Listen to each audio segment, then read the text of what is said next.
Nagyjából 2020 óta rajzolok digitálisan, kisebb-nagyobb kihagyásokkal.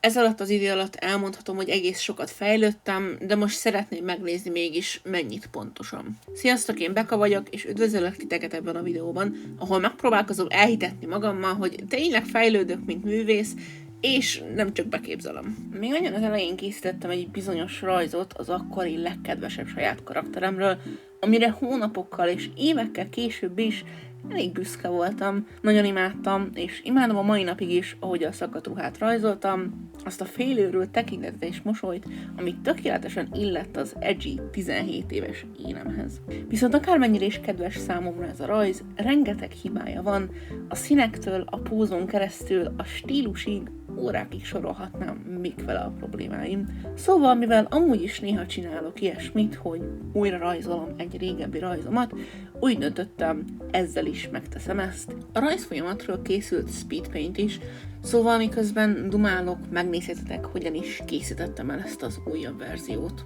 Szóval abban biztos voltam, hogy nem egy az egyben szeretném újra rajzolni, hanem egy kicsit gyakorlott a szemmel, szeretnék hozzálátni.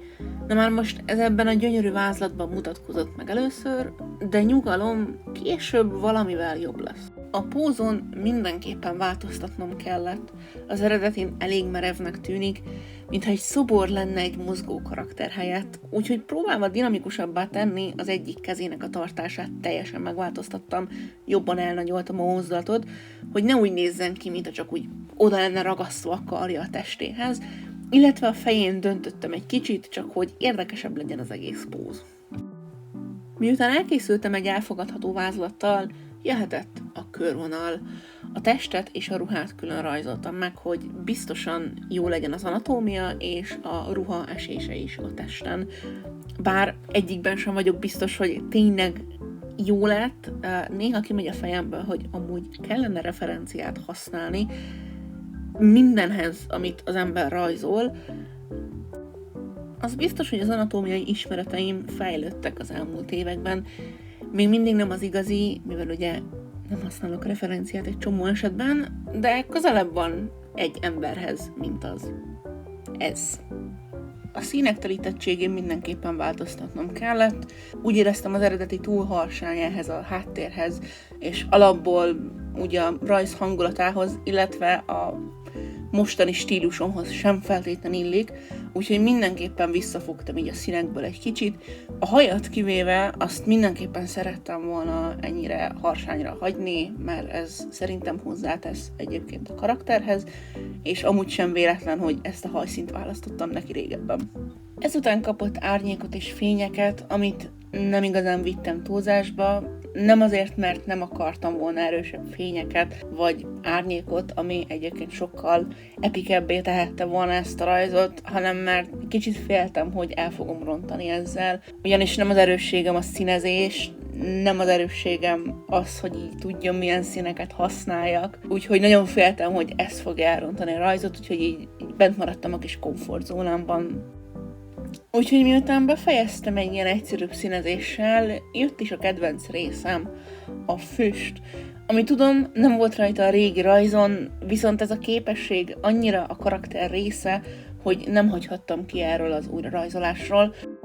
Viszont mivel ugye próbálom ugyanazt megrajzolni, ezért 2 verziót is készítettem, egyet, amin rajta van a füst, és egyet, amin nincs.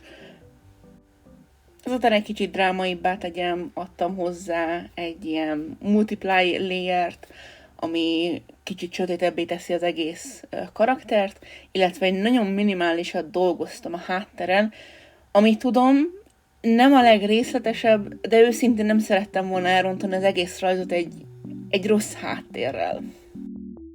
Pár apróbb részlet hozzáadása után el is készültem mindegyik verzióval.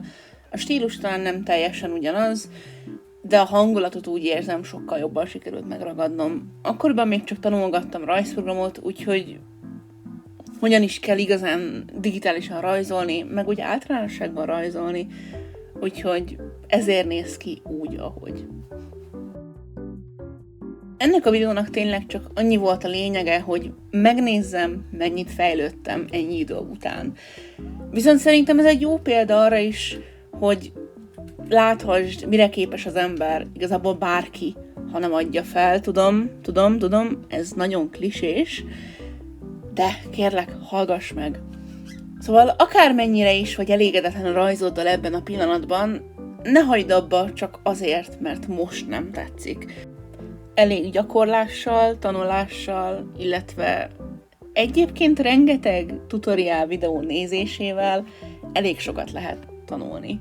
Rengeteg művész van az interneten, akik zseniálisak, és nagyon jó tippeket adnak ahhoz, hogy hogyan tudsz fejlődni, mint kezdő, vagy haladó, vagy akármilyen szinten is vagy, és akárhol is akadtál meg. Meg amúgy, ha esetleg én feladtam volna, akkor ez a videó sem született volna meg.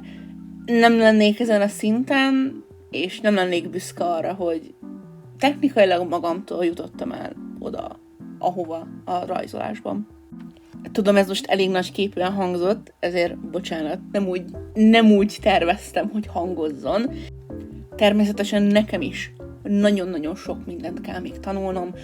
Azok a dolgok, amiket például elmondtam, hogy nem mertem erősebb árnyékot használni, vagy a hátteret részletesebbé tenni, mert rosszabb lenne, az mind azért van, mert ezekben még nem vagyok jó, és ezeket nekem is nagyon-nagyon tanulnom kell.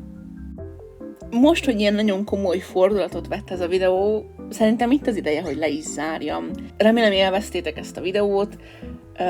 Őszintén tényleg ez volt a legelső próbálkozásom, így nyilvánosan. Magamnak csináltam már egy-két videót, amit meg szerettem volna osztani, de végül sosem tettem. Viszont eldöntöttem, hogy ezt mindenképpen szeretném megosztani a nagyvilággal. Ha van kérdésetek, vagy kritikátok, vagy bármi, azt nyugodtan írjátok meg a kommentbe, illetve, hogy milyen videót látnátok esetleg tőlem szívesen. A következő videóban találkozunk. Sziasztok!